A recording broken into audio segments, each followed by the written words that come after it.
Assalamualaikum warahmatullahi wabarakatuh. Bismillahirrahmanirrahim.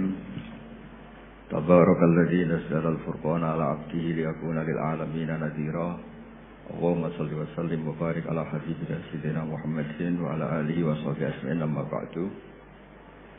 Yang sangat kita hormati bersama Prof. Kures, semua tamu yang saya hormati.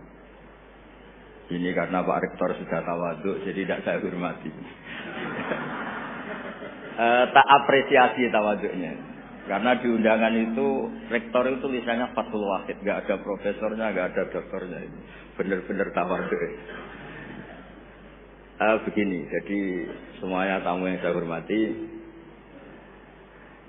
ngaji benar-benar ngaji. Ini bikin nervous narasumbernya. Begini, ini mungkin ada Pak TGB, ada Pak Lukman kemarin ketemu saya di Jakarta. Orang tuh kalau ingin pinter, ini anak-anak di BPAI ini, syaratnya itu kalau ngajar itu gurunya ikut, muridnya ya ikut. Jadi Syekh Zakaria Al-Ansori itu dulu gak pinter-pinter banget.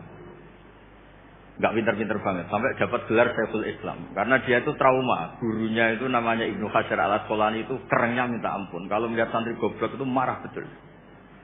Kalau sekarang punya santri goblok kadang seneng karena gak nyanyi kiainya. Itu kalau ada anak UII dapat gelar apa di Harvard yang bingung, Pak Rektor. Saya aja ada sampai kayak gitu sendiri. Punya murid itu pinter sekali, namanya Ibnu Hajar Al-Haythami. Makanya kata saya Zakaria ini, saya kalau mau ngaji ya bingung karena guru saya itu kerennya minta ampun. Kalau mau ngajar ya bingung karena murid saya ini pinter, ditipu gak bisa. Ternyata itu bikin pinter. Ya saya sekarang di sini mau ngomong seenaknya itu ada Prof. Kures, ada Dr. TGB itu kan kayak tukang koreksi, jadi repot nanti kalau salah.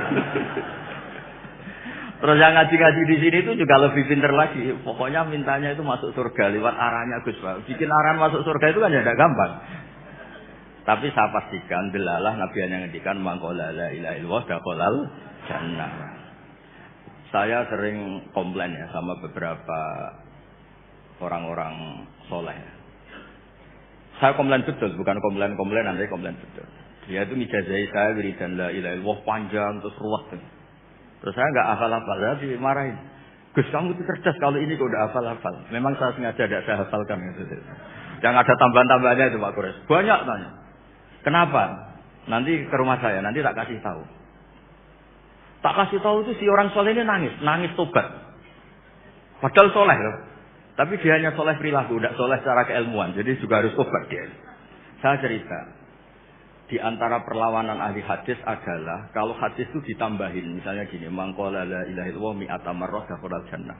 Jika kalau bapak kamu meninggal baru baca la ilaha 50 kali. Wah sayang tidak sampai 100 sudah mati. Jadi berkahnya tidak ada hitungan itu luar biasa. Tapi kamu nganggap biasa. Makanya kita harus konsisten. Hadisnya hanya mangkola la ilaha illallah dakhalal jannah. Jangan kamu tambahi mi'ata marrah, jangan kamu tambahi sekian-sekian. Itu bahaya ya. Sehingga ketika ada hadis mangkana akhiru kalamihi la ilaha illallah ditambahi akhir. Orang yang akhir kalamnya la ilaha illallah dakhalal jannah. Yang di akhir kata-katanya itu la ilaha illallah, perkataannya. Itu ada orang mau mati, sudah mengafatkan la ilaha illallah. Tapi terakhir terus bilang, jangan lupa ya BPKB-nya ditebus. Itu anaknya susah itu minta ampun. Karena anaknya tuh berpikir, Gus berarti akhiru kalami abi itu tidak la ilaha illallah tapi BPKB. Ini gimana ini? Saya sebagai kiai yang baik itu tak carikan referensi supaya yang BPKB ini yang masuk ya. Akhiru kalami. Ini cerita kebaikan saya di depan Pak Kores. Enggak apa-apa cerita kebaikan. Daripada enggak diakui mendingan diceritakan dulu.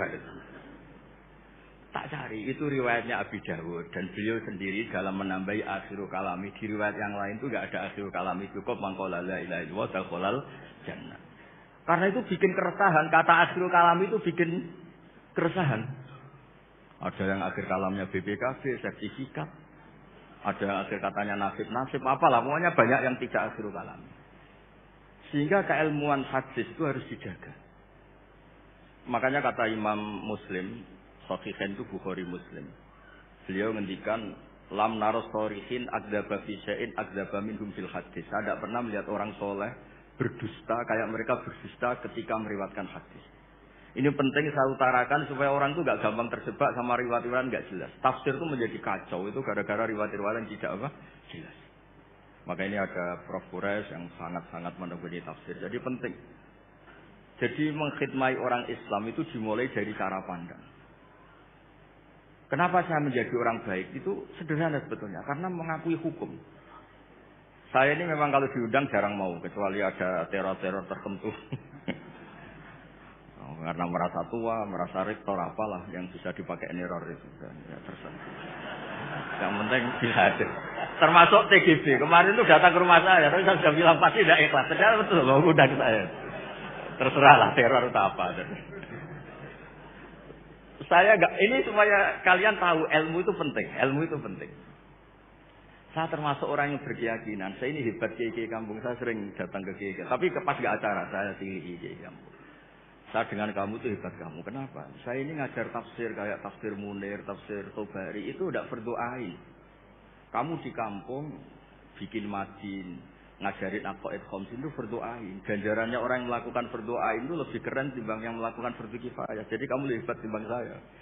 Dia tawadhu, tapi memang bisa saya gitu enggak, tetap lebih hebat. Ini penting supaya ada penghormatan kita pada kiai kampung kan yang dilakukan itu selalu berdoain.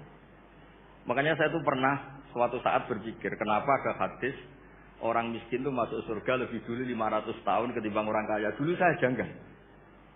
Ternyata kalau orang miskin itu komunitasnya itu utang beras, jadi urusan nyawa. Jadi sekali menolong temannya itu urusan nyawa, karena sama miskin itu pinjemnya urusan nyawa. Beras, minta anterin ke rumah sakit pas sekarat. Kalau orang kaya itu nganterin rumah sakit karena mau ke salon, penyakit kulit, kan nggak penting-penting gitu. Sehingga surganya agak lambat, karena yang dilakukan selalu tidak penting. Kalau orang miskin yang dilakukan selalu apa? Penting. Tapi masalahnya zaman akhir orang miskin banyak melakukan yang tidak penting itu masalah itu. Itu nggak sesuai rencana Nabi. Inginnya Nabi itu kalau sudah miskin ya selalu apa? Penting. Ternyata banyak orang miskin yang perilakunya tidak penting. Karena saya pernah didatangin ibu-ibu itu miskin itu tanya, Gus doain saya kaya. Suami saya itu nganggur, saya bilang kamu siap kalau suami kamu kaya. Nanti rumahnya gaji bagus, mobilnya bagus. Lama-lama yang dievaluasi Anda, rumah bagus, mobil bagus, kok istrinya begini. Terus dia cerita, udah gue gak jadi, miskin gak apa-apa. Jadi saya ini kan ya aneh-aneh, orang itu aneh-aneh. Pertama yang dievaluasi mobil, rumah diganti, lama-lama Anda. Suami kamu punya potongan gitu, iya Gus kayaknya iya. Sudah Gus biarin miskin aja sampai mati. Ya alhamdulillah sampai sekarang miskin dan syukur karena berkatnya ilmu itu. Jadi saya mohon yang di forum-forum terhormat kayak ini juga mengapresiasi mungkin beberapa saudara kita di pedalaman Papua, bikin jembatan darurat di pedalaman Sumatera Aceh, bikin apa yang memang mendesak. Sehingga yang namanya berdoa itu penting sekali. Saya punya riwayat dari kitab Ibnu Hajar al-Asqalani dari gurunya Syekh Zakaria Al-Ansari. Ketika nanti di mahsyar dan secara lahir teks hadis, seorang ngaji secara lahir teks hadis itu Allah itu nimbalin Rasulullah Muhammad dan Jibril. Berarti tiga, Allah, Jibril sama Rasulullah Muhammad. Terus nabi-nabi datang dan dalam jumlah yang istilahnya itu maqam sayyidul awwalun wal akhirun. Satu maqam yang semua orang itu ingin. Semua orang kena hisab, kena evaluasi, nabi-nabi ini dekat sama Allah. Itu pertama yang dikatakan oleh Nabi matur ke Allah itu, ay Rabbi ibaduka abaduka fi atrofil ardi. Yang menyembah jenengan, yang mengesahkan jenengan tidak hanya kita. Orang-orang di pelosok, di pedalaman semuanya mengesahkan jenengan. Semua mentahlilkan jenengan. Semua mentasbihkan jenengan. Tidak yang sekedar di forum-forum kayak gini. Saya bilang iya. Nah sekarang itu krisis keilmuan. Karena agama ini diambil oleh, ya bisa dikatakan hal-hal yang besar. Kayak acara-acara yang besar apa. Meskipun ini pas acara besar justru itu saya fair ngomong ini supaya sama-sama ingat. Jadi yang dikatakan agama itu nurul yamsi bihi finnas, menjadi nur yang menyinari hati manusia. Bukan tentang ormas besar, masjid besar, kampus besar, itu bagian dari itu. Tapi ini bukan segala-galanya. Sehingga semua orang itu perasaan hubungannya dengan Allah itu privat. Tidak diambil alih oleh ormas besar atau lembaga besar atau komunitas besar. Ini penting supaya orang itu merasa bagian dari hamba Allah. Makanya ada munajat, ada beberapa ibadah yang tidak disunatkan jamaah. Ini kan unik, Islam itu mengharuskan jamaah. Tapi ada ibadah-ibadah yang malah tidak disunatkan jamaah. Sehingga orang hubungannya dengan Allah itu masih. Terus kedua, ini terakhir nanti Pak Gurat yang cerita panjang lebar.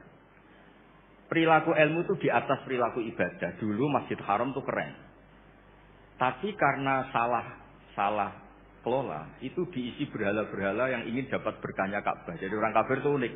Mensyirikkan Allah tapi dekat Ka'bah. Jadi percaya Ka'bah itu keramat supaya Tuhan ini dapat berkah malah diletakkan pinggir apa? Ka'bah. Jumlahnya 360 berhala. Tapi di saat yang sama orang kafir itu jumawa, mereka ini orang-orang baik. Buktinya menjadi sajanatul bait, menjadi pelayan-pelayan Ka'bah. Nabi saat itu terpinggirkan hanya sholat di Syi'bu Mina. Nabi dengan para sahabat itu makan daun, makan apa, dan sholat di Syi'bu Mina. Tidak di tempat yang terhormat yaitu Al-Masjidil Haram. Ketika para orang kafir Jumawa bilang, bagaimana Muhammad orang terhormat sementara dia ibadah saja di lereng-lereng gunung. Sementara kita adalah sadanatul bait. Kita adalah ahlu sikoyatil had. Ini supaya teman-teman yang enggak ditekdir jadi kayak Pak Lukman, Menteri Agama. Menteri Agama itu ya repot. Dia agamanya formal. Terus kayak Gus Bak tidak formal itu kan ya repot juga ya. Makanya saya ini enggak mati berani sama Menteri Agama. Nanti dia anggap Islam saya tidak formal ya.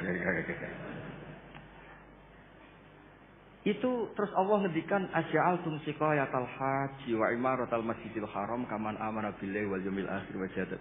Allah itu bela Nabi. Jangan pernah pakai ukuran bahwa ibadah haji merawat Baitullah itu menjadi ukuran lebih baik. Ukuran lebih baik adalah ketika itu orang ibadah secara benar. Itu tauhid. Ini orang sudah lupa bahwa pernah Allah itu ngeritik siqayatal haji wa imaratal masjidil. Makanya saya itu kalau ngelepas haji itu dulu sering ngelepas haji orang umroh. Sekarang kayaknya orang-orang trauma. Karena saya kalau ngelepas haji itu begini.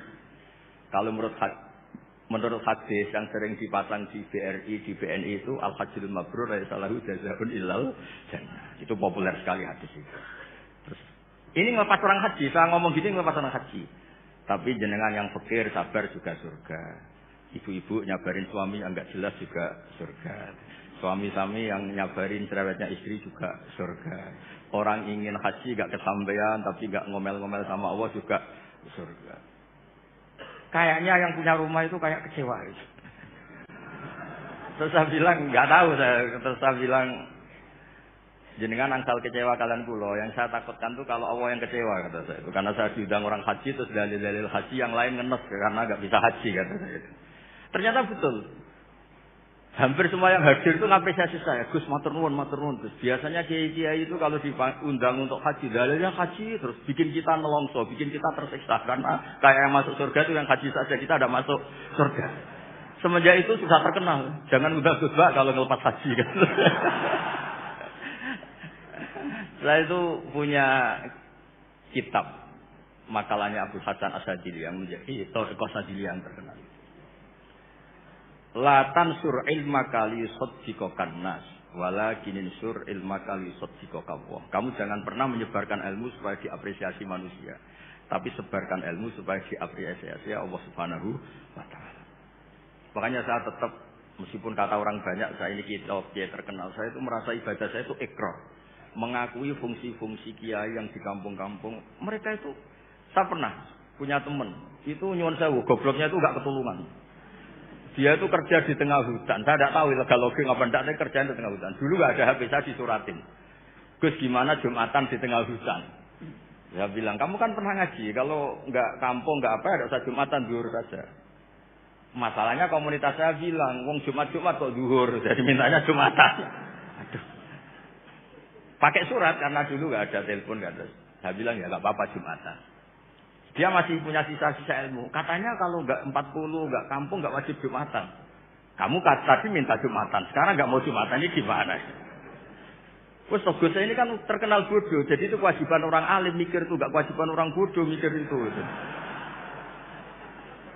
Karena dia korban teori bodoh itu penting. Kata dia nanti kalau ditanya mungkar nakir itu salah, orang bodoh kok ditanya kata. Jadi memang agak direncanakan itu. Jadi ya bodoh pinter akhirnya dia. Setiap tanya saya, masa kamu tidak bisa sendiri? Gunanya orang bodoh ya gini Gus, tinggal tanya katanya. Makanya yang hadir di sini juga penting itu. Tinggal minta resep Gus Bak, cara masuk surga, masuk sudah Gus Bak, masuk tidak penting, yang penting resepnya. Nah, akhirnya saya kan nyari-nyari gimana supaya ada Jumatan seperti itu. Nah ini yang terus saya bilang, kamu sama saya itu keren saya. Keren kamu. Kenapa Gus? Kamu nanti dikholi karena pendiri masjid. Makanya saya pernah cerita ini sampai kiai itu nangis. Orang tuh kalau kiai kampung itu pendiri masjid, kadang dikholi. Kalau sudah kiai top-top itu bisa aja disangoni pakai uang kotak masjid kata saya itu. Ini bukan nyindir, bukan. Supaya orang tuh ngerti lah. Jadi memang dulu Nabi itu penghormatannya sama orang yang melakukan berdoa itu luar biasa. Uwais Al-Qarni itu tetangganya sudah dosowan Nabi. Uwais Al-Qarni itu belum. Karena ibunya itu egoisnya minta ampun, nggak mau ditinggal. Kemana-mana minta digendong. Tapi Nabi malah ngendikan khairul qurun Uwais Al-Qarni. Orang terbaik tabi'in itu Uwais Al-Qarni. Umar kalau kamu ketemu minta. Karena dia fanatik mengelola fardu apa? Ain. Makanya saya mohon sama alumni UII kalau sudah di rumah di mana-mana itu nggak usah merasa kalah keren sama Pak Fathul Wahid karena jadi rektor. Pak Fathul Wahid di sini itu ya rektor, terus juga banyak yang layani, meskipun dia sopan katanya pelayan, tapi yang layani bawahnya. Nggak pernah nyuber sendiri tetap. Nggak pernah nyuber sendiri, nggak pernah buka pintu sendiri, terus dilayani. Tapi kalau kamu di kampung, jadi kiai musola, terus miskin itu, yakinlah, pendiri. Statusnya apa? Pendiri. Bukan penerus, tapi apa? Pendiri. Pak Fathul Wahid hanya apa? Penerus. Nah itu lah kacaunya kiai kampung setelah tak kasih tahu gitu memang bener-bener sama saya tuh nggak sopan. Waduh. Ya tapi saya ikhlas lah atas nama ilmu. Bener-bener nggak sopan. Waduh ini ya. Sopannya tuh pendak kalau dia iskal hukum karena sinaune serius saya tanya, Gus ini hukumnya gimana? Akhirnya sopan lagi. Dia nggak bisa, ilmunya nggak cukup untuk menjawab. Ya tapi apapun itu yang namanya ngaji itu pengakuan ikrar ya. Jadi penting, makanya kan diantara hebatnya Rasulullah SAW itu kata Imam Ghazali, nggak ada pemimpin justru kena khitab waqfid janahaka liman ittaba'aka minal mu'minin. Muhammad, kamu harus merendahkan diri kamu liman ittaba'aka, sama orang yang ikut kamu, sama santri kamu, sama orang yang percaya sama kamu. Kayak apa Allah mendidik kekasihnya? Jadi yang disuruh sopan malah nabinya. Jadi kalau andekan di era modern Pak Fathul Wahid yang sopan sama mahasiswa, itu yang penopang kampus. Kayak apa? Makanya kata Imam Ghazali, andekan mental ta'aziz atau takabur, andekan keangkuhan itu hal yang baik. Lama amarallahu ta'ala habibahu biqauli ta'ala waqfid janahaka liman ittaba'aka minal mu'minin. Nah tentang visi ya, visi itu gampangnya tadi. Agama ini kan menentukan halal haram. Zaman apapun, teknologi apapun, mesti pertanyaannya ini kalau baik ya halal, kalau buruk ya haram. Misalnya ada teknologi yang orang bisa ke Mekah 2 detik atau 2 menit. Orang tetap pertanyaannya, saat itu ibu kamu sekarat apa enggak? Anak kamu sakit apa enggak? Punya kewajiban berdoain apa enggak? Kalau punya berdoain kamu tinggal pasti orang anggap masalah. Ya kan? Apapun kayak kamu, teknologi mutakhir kayak apa? Ya seperti misalnya peristiwa kamu pejabat, pas daerah kamu ada musibah banjir, kamu tinggal iktikaf di Ka'bah, orang nggak anggap iktikaf itu ngawur itu mesti orang itu. Karena meninggalkan fardu apa? Ain. Saya di sini kata orang banyak kan keren, misalnya sama ahli tafsir korporat. Tapi misalnya saat ini istri saya sakit atau anak saya pasti dianggap ngawur itu, karena meninggalkan fardu ain. Jadi fardu ain itu menurut saya segala-galanya. Makanya saya sering ngaji di majelis saya itu saya sering cerita, kata Allah dalam hadis qudsi, ma taqarraba ilayya 'abdi bi syai'in ahabba ilayya mimma aftaratuhu alaih. Tidak ada ibadah yang paling saya sukai sebagaimana ibadah orang melakukan fardu. Jadi fardu ain ini adalah konstitusi. Berarti orang-orang yang sekarang nyari makan untuk keluarga dan statusnya fardu ain itu lebih keren ketimbang misalnya orang nyari kekayaan untuk rofahiyah, untuk takmilah, untuk penyempurnaan, untuk sekunder. Nah di sini pentingnya peletaan hadis orang miskin itu masuk surga lebih dulu 500 tahun ketimbang orang kaya. Tapi saya bilang ke santri-santri saya, tapi jangan kamu berpikir kalau Bilal itu surganya lebih dulu ketimbang Abu Bakar. Karena Abu Bakar ini jauh punya kebaikan di luar kebaikan sabar sama miskin, yaitu fungsinya menjadi fondasi Islam, yaitu Abu Bakar. Kalau ingin menjadi orang miskin yang cepat masuk surga tadi, semua perilaku Anda adalah berdoain. Semua perilaku Anda adalah itu kan ya berat. Ya jadi saya mohon masalah teknologi, masalah apa, yakinlah sama Islam, pasti hukum tertingginya itu kalau maslahat ya baik, kalau madarat ya haram. Sehingga kamu nggak usah. Misalnya ada orang pakar bom, bisa punya bom yang satu kali ledakan bisa menghancurkan dunia. Ya hukumnya itu ifsad, kalau ifsad itu haram. Kalau haram ya ada prestasi, kan gampang, kan nggak perlu ribet-ribet. Ya saya kira demikian sebagai mukaddimah saya, nanti Prof. Kores yang harus. Assalamualaikum warahmatullahi wabarakatuh. Waalaikumsalam warahmatullahi wabarakatuh. Terima kasih Gus Ba. Selanjutnya kami mohonkan Prof. Kores untuk memberikan tausiahnya ya. Bismillahirrahmanirrahim. Alhamdulillah wassalatu wassalamu ala Rasulillah wa ala alihi wa sahbihi wa man wala. Kita sudah dengar dari saudara saya ini atau adik saya ini. Kita masih ingin mendengar banyak sebenarnya. Tema kita, visi Al-Quran menyangkut menjawab tantangan zaman. Sebagian dari tantangan zaman itu tadi sudah dikemukakan. Saya bisa mengambil kesimpulan bahwa tantangan zaman kita antara lain adalah pemahaman agama yang benar. Itu kesimpulan.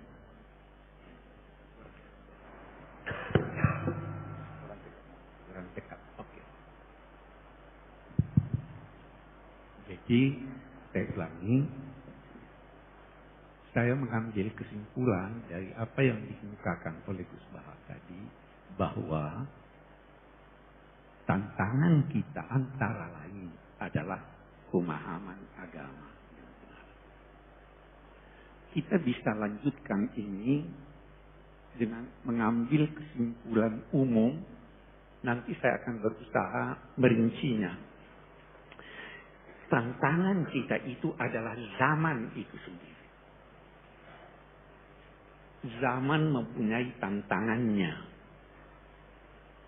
Karena zaman berubah. Perubahan zaman itu menuntut kita untuk menyesuaikan diri dengan perubahan, tetapi tidak keluar dari nilai-nilai ajaran agama. Ini yang sulit. Nah, mari kita lihat, kalau kita kembali ke Al-Quran, mari kita lihat pokoknya apa, nanti kita lihat ujungnya di mana. Ini mengundang kita untuk bertanya, kita ini diciptakan Tuhan untuk apa tuh? Kita dapat jawabannya dari Al-Quran. Inni ja'ilun fil ardi khalifah.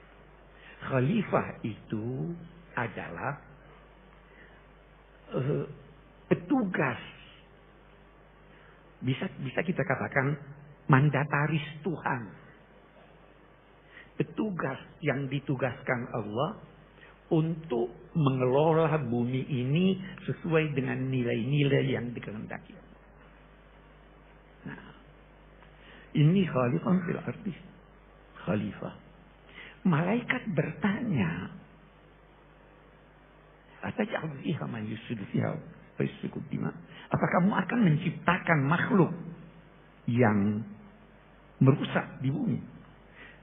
Tuhan tidak jawab pertanyaan malaikat itu dalam bentuk firman.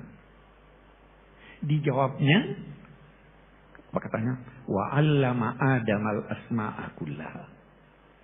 Adam diajar Allah semua nama-nama. Kalau kita kembali ke ulama tafsir, itu banyak sekali. Saya ingin mengambil kesimpulan begini. Kita kita mahasiswa, kita belajar, kita dosen, kita bekerja. Ilmu yang paling perlu Anda ketahui adalah ilmu yang tidak menjadi baik tugas Anda kecuali mengetahuinya. Anda dosen bahasa Inggris, tidak menjadi baik pengajaran Anda kecuali kalau Anda paham benar bahasa Inggris. Anda tidak dituntut belajar bahasa Cina. Anda tidak dituntut belajar kedokteran. Tapi kalau Anda tugas dokter harus tahu semua apa yang berkaitan dengan kedokteran, paling tidak menyangkut spesialisasi Anda. Tidak usah belajar ilmu yang kalau Anda tidak tahu, tidak bertambah kebodohan Anda. Saya mengajar, katakanlah saya mengajar tafsir. Saya tidak tahu itu bagaimana memperbaiki mobil. Kalau saya tidak tahu, saya tidak tambah bodoh. Nah, jika demikian, apa yang diajarkan Tuhan pada Adam itu? Asma'akullah. Segala sesuatu yang berkaitan dengan kesejahteraan umat manusia di dunia ini dan berkaitan dengan pemeliharaan alam raya ini. Itu yang diajarkan. Ini nanti yang menjadi menurun. Diajarkannya itu dalam arti diberi potensi untuk itu. Kita harus kembangkan itu. Menarik kalau kita lihat lebih jauh. Itu kan Tuhan berkata, malaikat berkata apa? Kami bertasbih. Kata Syekh Muhammad Rasulullah, kalau malaikat ditugaskan di bumi ini, tidak akan terjadi perkembangan. Karena mereka tidak punya inisiatif. Kerjanya cuma zikir. Ada yang cuma duduk. Memang manusia ini bisa salah, bisa berdosa. Karena dia punya inisiatif. Kalau Anda tidak punya inisiatif, kalau Anda takut salah, tidak salah. Jangan khawatir salah. Nanti Adam kan disuruh masuk ke surga. Dosa enggak? Dosa dia. Tapi sebelum dia minta maaf, Tuhan sudah maafkan dia. Fatalaqqa Adamu min Rabbih kalimat fataba alaihi. Allah mengilhami dia kalimat-kalimat, lalu Allah kembali kepadanya. Jadi Allah lebih dulu kembali. Tidak usah khawatir salah. Hanya diingatkan. Kenapa sih Adam itu tergoda di sana? Allah sudah beritahu Adam, jangan sampai kamu tergoda oleh iblis. Menarik ini lagi kita lihat. Waktu Tuhan berfirman pada Adam, la yukhrijannakuma minal jannati fatashqa. Jangan sampai setan ini, iblis ini menjadikan kamu keluar dari sorga sehingga engkau wahai Adam akan bersusah payah. Dia tidak berkata kamu berdua. Kenapa? Fatashqa, dia kata fatashqa ya. Karena suami berkewajiban memenuhi kebutuhan istrinya dalam 3 hal pokok. Apa itu? Disebut kebutuhan pokok manusia. Innaka alla tajua fiha wa la ta'ra wa la tazma'u fiha wa la tadha. Kamu di sorga tidak butuh pangan, tersedia. Tidak butuh minum, tersedia. Tidak butuh rumah, tempat bergaul, sudah tersedia. Tidak butuh pakaian, sudah tersedia. Kenapa sih Adam disuruh ke sana dulu? Diberi pengalaman. Wujudkan dunia ini seperti bayang-bayang surga. Damai. Kebutuhan pokok tersedia. Jangan sampai tergoda iblis. Itu kan tantangan kita di sini. Sejak dini. Sudah dikatakan hati-hati. Adam tergelincir. Tahu penilaian Tuhan. Apa itu? Walakan akhidna ila Adam. Fanasia. walam najid lahu azma. Ini jalan keluarnya. Anda bisa tertipu. Itu karena Anda lupa. Kenapa Anda lupa? Karena Anda tidak punya tekad. Sejak semula harus punya tekad. Itu sebabnya ada anjuran zikir. Itu ingat Tuhan. Ini kan yang terabaikan. Oke, kita lihat sekarang kita. Adam melanggar. Tuhan ampuni dia sebelum dia disuruh turun. Jadi dia turun tidak dapat bawa dosa warisan. Waktu dia turun menarik lagi. Istilah ihbitu minha jami'an fa imma ya'tiyannakum minni hudan faman tabi'a hudaya fala khaufun 'alaihim wala hum yahzanun. Turunlah kamu bertiga. Iblis, engkau wahai Adam dan istri. Kamu saling bermusuhan. Iblis itu musuh abadi. Tiada maaf baginya. Dan dia pandai menggoda Anda. Kenapa Adam tergoda? Penyakit manusia. Mau kekal. Sangka buruk pada Tuhan. Apa itu ayat? Hal adullu kala. Saya senangnya kalau sama Gus Baha ini Quran saya ini.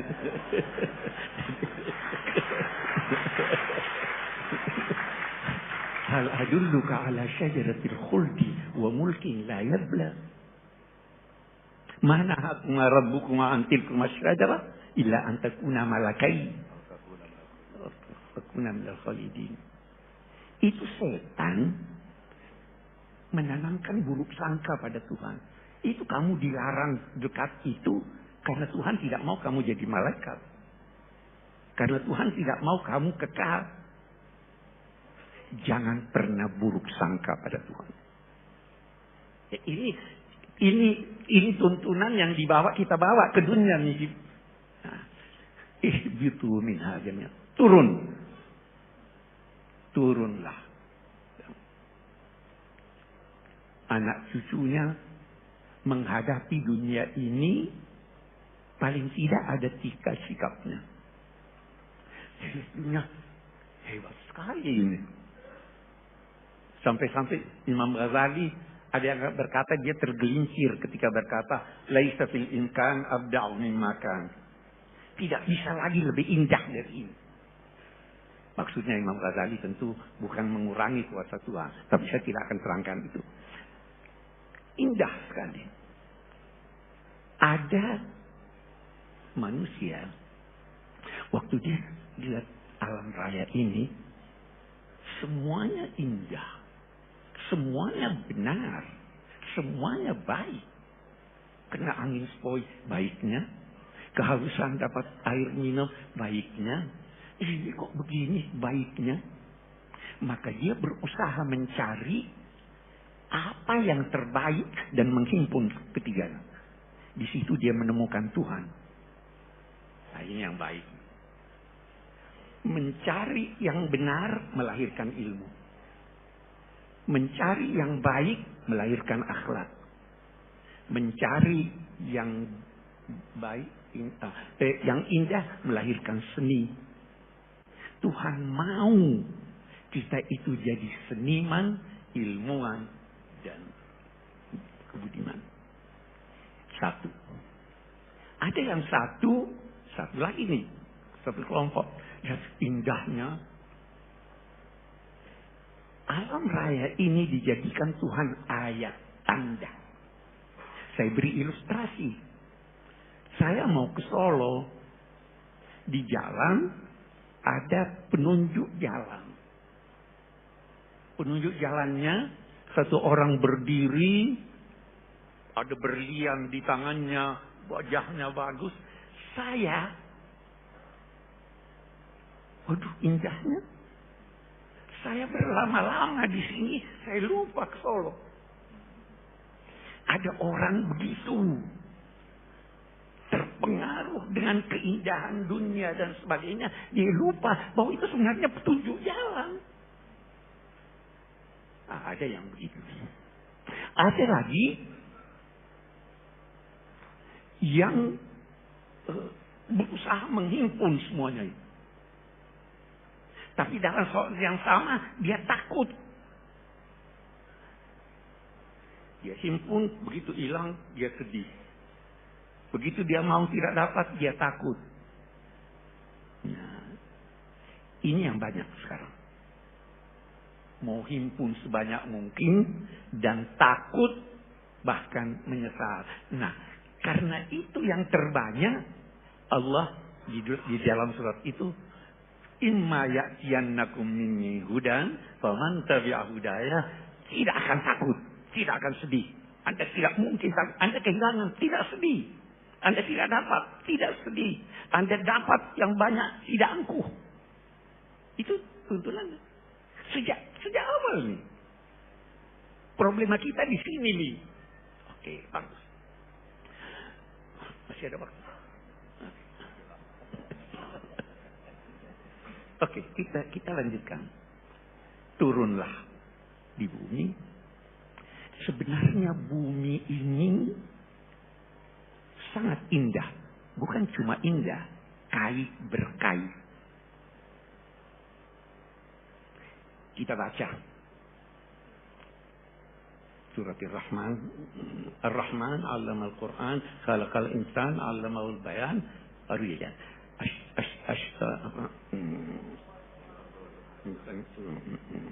Wan najmu wasyajaru yasjudan was samaa'a rafa'aha wa wada'al mizan alla tatghaw fil mizan.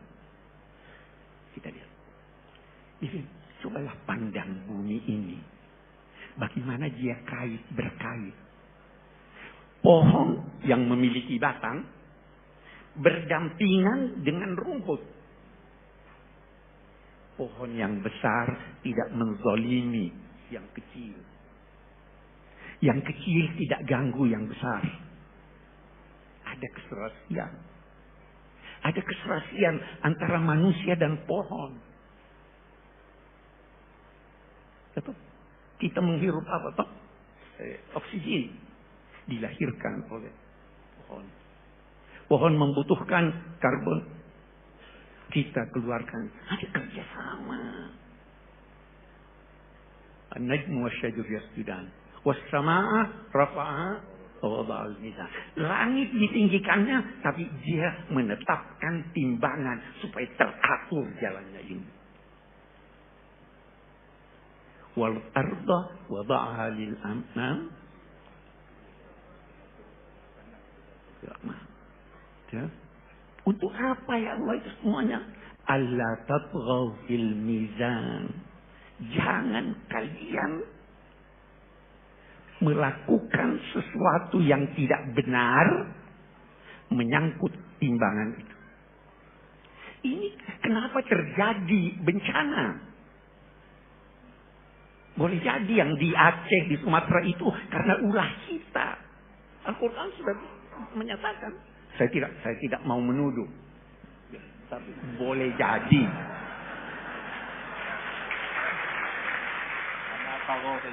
Nah, karena itu wala tatghaw fil mizan. Al-Quran sudah menyatakan wa allau istaqamu 'ala tariqati la aqnaitahum. Kalau berjalan di ini, kenapa kita sakit? Karena tidak seimbang kita. Kenapa tantangan datang? Tidak seimbang antara kalbu kita dengan akal kita. Semua mau diakalkan. Itu. Zaharal fasadu fil barri wal bahr bima kasabat aydin nas. Sejak semula. Jadi atur keseimbangan. Obatnya keseimbangan. Seimbang dunia akhirat. Seimbang ilmu dan iman. Seimbang suami dan istri. Seimbang dong. Jangan injak-injak istri. Jangan. Nah, ini tuntunannya. Ada keseimbangan itu. Nah, kita banyak problem. Nah, kita maju lagi lihat bagaimana Al-Quran. Terjadi perubahan. Tidak semua manusia mengetahui segala sesuatu. Ada yang dia butuhkan tapi dia tidak tahu. Ada yang dia butuhkan tapi dia tahu bisa mengolahnya. Nah, apa yang dibutuhkan manusia dari hidayat Tuhan yang dia tidak tahu itu diimani. Iman itu beda dengan ilmu. Iman itu kerjanya hati. Ilmu itu kerjanya akal. Dua-dua kita miliki. Hati tidak bisa menciptakan cinta. Yang menciptakan cinta itu, akal tidak bisa menciptakan cinta. Yang menciptakan itu serasikan. Ada yang perlu Anda imani, walaupun Anda tidak paham, selama itu tidak bertentangan dengan akal. Nah, petunjuknya yang datang, itu begitu. Datanglah sorga, diceritakan, neraka. Kita tidak tahu. Anda kira sorga yang diceritakan Tuhan di Quran begitu? Bukan. Hanya kita tidak tahu. Jadi Tuhan beginilah. Itu kata Imam Ghazali. Semua sudah dewasa di sini ya. Saya mau beri contoh. Ada seorang anak bertanya, apa nikmatnya hubungan seks? Bisa dijawab. Ada dua. Salah satu dari dua Anda bisa jawab. Yang pertama, nanti aja kalau kamu kawin kamu tahu. Mau masuk surga? Nanti kalau kawin sangat kamu tahu. Tidak bisa dipandangi oleh akal. Yang kedua apa? Tanya dia. Apa yang paling kamu senangi? Dia jawablah, oh es krim. Surga lebih hebat dari es krim. Kita bayangkan surga itu apa? Yang paling hebat. Istana, perempuan cantik, laki-laki jaga, ada makanan, anak. Itu masalul jannah, perumpamaannya. Bukan begitu. Makanan yang diberikan, buah-buahan yang diberikan, hadzal ladzi utila min qabl wa utubihi mutasyabiha. Karena tidak bisa dipahami oleh akal. Tidak bisa terjangkau oleh akal. Hal-hal yang tidak terjangkau oleh akal, dia tidak terangkan. Salah satu di antaranya, kata sementara ulama, yas'alunaka 'anir ruh. Qulir ruhu min amri rabbik. Ini hidayah Tuhan. Tetapi ada yang bisa terjangkau oleh akal. Kalau bisa terjangkau oleh akal, tetapi mengalami perubahan, tuntunannya lain. Tuntunannya singkat. Pemerintahan, tuntunannya singkat. Syura, persamaan antar manusia, keadilan. Perdagangan, hanya sekian ayat. Karena itu terjangkau oleh akal.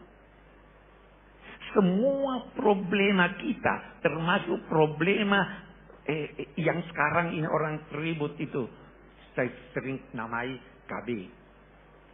KB itu kecerdasan buatan. AI. Oke. Problema itu, problema kita, tantangan kita. Tantangan buat anak-anak kita tuh yang main HP. Itu luar biasa besarnya tantangannya. Tantangan kita ini kecerdasan buatan dan sebagainya. Kenapa itu terjadi? Karena kita pisahkan antara kalbu dengan akal. Kita pisahkan. Allah menginginkan kita menggabung keduanya. Di sini ada tempatnya, di situ ada tempatnya. Iman ada tempatnya, akal ada tempatnya. Iman itu kerja hati, ilmu kerja otak. Iman atau ilmu menyesuaikan Anda dengan lingkungan Anda. Iman menyesuaikan Anda dengan jati diri Anda. Iman revolusi internal. Ilmu revolusi eksternal. Iman menunjukkan arah yang Anda tuju. Ilmu mempercepat Anda sampai ke arah. Berbeda. Ini ilmu mempercepat kita sampai tujuan, tapi tujuannya salah. Karena tidak ada iman. Itu sebabnya Nabi berdoa, mengajarkan doa, Allahumma inni a'udzubika min ilmin la yanfa'. Ilmu, tapi tidak bermanfaat. Ini tantangan besar kita sekarang. Tantangan besar kita dalam konteks memahami agama ini. Memahami agama, ada cara-caranya. Bukan setiap orang mau, saya begini, buka buka internet, ini hukumnya begini. Enggak begitu dong. Semua, saya kembali berkata, semua problem, tantangan yang kita hadapi karena kita tidak seimbang dalam hidup kita. Kita tidak menggabungkan antara ilmu dan iman. Kita tidak menggabungkan antara tuntunan wahyu yang tidak berubah dan tuntunan wahyu yang dapat mengalami perkembangan dalam penafsirannya. Kita masih mau pendapat lama. Itu tidak berubah lama. Dulu perempuan tidak boleh jalan sendiri. Ya. Sekarang fatwanya sudah boleh. Anak-anak saya berangkat ke Amerika sendiri, perempuan. Kamu masih mau pakai yang lama? Ada perkembangan. Ini banyak sekali tantangan, ya, kemiskinan, ketidakamanan, penjajahan, kebodohan, terlalu banyak tantangannya. Jalan keluarnya kembali kepada tuntunan Allah dan Rasulnya. Wassalamualaikum warahmatullahi wabarakatuh.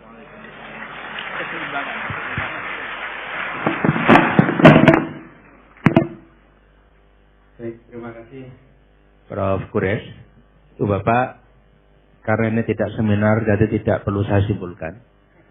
Nah, jadi tadi banyak kata penting, poin penting yang bisa kita ingat, dan kita akan buka sesi pertanyaan.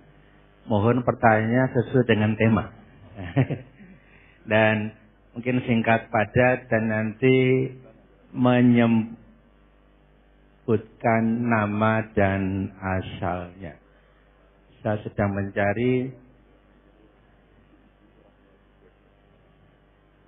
satu, kemudian putri satu ya, putri satu yang deket tiang, dua. Oh banyak banget. Banyak ya. Dijawab rektor aja ya. Kita dua-dua dulu saja ya. Ya, dua-dua dulu saja. Ya silakan yang pertama ya. Nanti kita buka sesi selanjutnya kalau waktunya masih ada. Yang ya. saya dijawab rektor. Mangga. Satu. Ya, yang mana? Yang putri dulu nggak apa-apa ya. Silakan. Ya, sebutkan nama dan asalnya. Ya. Baik, bismillahirrahmanirrahim. Assalamualaikum warahmatullahi wabarakatuh. Terima kasih atas kesempatannya Bapak Rektor. Saya Helmi Aulia Tazki, mahasiswi Prodi Pendidikan Agama Islam, juga salah satu anggota aktif di Pusat Studi Tafsir Al-Quran dan Hadis UI. Saya izin bertanya satu pertanyaan kepada Gus Baha dan Prof. Raisi.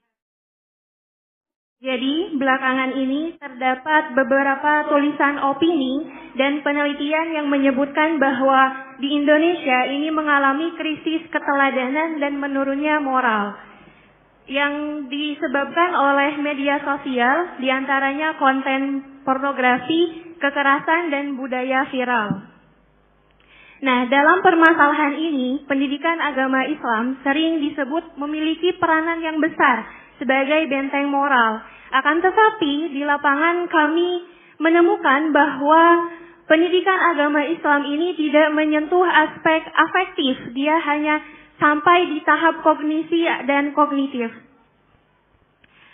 Menurut Gus Baha dan Prof. Quraisy Shihab, bagaimana seharusnya tafsir Al-Quran dan kajian hadis diajarkan kepada kami sebagai Gen Z sehingga tidak hanya menjadi hafalan, akan tetapi mampu menjadi role model dan benar-benar bisa membentuk karakter Islami dalam diri kami. Seperti itu pertanyaannya. Terima kasih. Wassalamualaikum warahmatullahi wabarakatuh. Waalaikumsalam warahmatullahi wabarakatuh. Baik, terima kasih. Selanjutnya yang nomor 2. Mikrofonnya enggak tolong ya.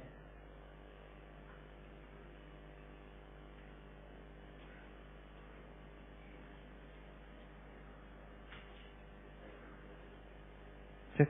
Ya, bismillahirrahmanirrahim. Assalamualaikum warahmatullahi wabarakatuh. Waalaikumsalam warahmatullahi wabarakatuh. Ya, perkenalkan saya Vini Pratama, pengajar di Teknik Mesin Universitas Islam Indonesia. Jadi berkaitan dengan hati dan akal, Ustaz. Jadi kan kalau di teknik mesin itu sepertinya yang kami pelajari itu tidak berkaitan dengan hati ya. Karena yang kami pelajari tentang mesin gitu kan. Nah, sehingga yang saya tanyakan itu, kalau kita lihat di Al-Quran itu kan hati itu diterjemahkan sebagai qalb kan, qalb. Nah, cuma yang saya tanyakan, qulubu yaqilun kan, hati itu hati yang berakal ya, atau hati tapi sedang berakal gitu kan. Nah, saya jadi bingung bagaimana kita memahaminya ya. Jadi hati itu ternyata menggunakan akal ya. Mungkin itu pertanyaannya, seperti apa kita bisa memahaminya ya.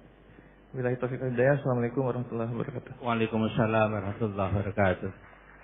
Baik, ada 2 pertanyaan Prof. Quraisy dan Gus Baha. Yang pertama terkait dengan bagaimana mengajarkan Al-Quran dan hadis kepada Gen Z, anak muda, supaya supaya moralnya, akhlaknya ini tertata. Kemudian yang kedua terkait dengan qalb. Tapi kenapa kok apalah yaqilun, kira-kira gitu ya. Oke, baik. Dipersilakan.